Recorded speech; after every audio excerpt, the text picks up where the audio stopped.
Assalamu alaikum everyone. Today I like to talk about weather.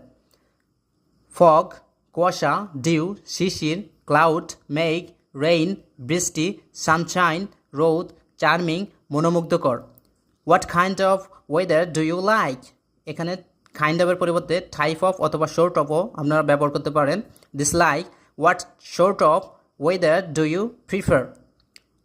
Foggy weather কুয়াশাচ্ছন্ন আবহাওয়া, cloudy weather মেঘলা আবহাওয়া, rainy weather বৃষ্টিবহুল আবহাওয়া, shiny weather চকমকে আবহাওয়া, charming weather মনোমুগ্ধকর আবহাওয়া. Which one is your favourite? Please comment below. I like charming weather because during this type of weather I enjoy everything easily and I can go outside and I can go to market for buy something and I can go playground for play cricket, football and so on with my cousin and friends. That's why I like this type of weather.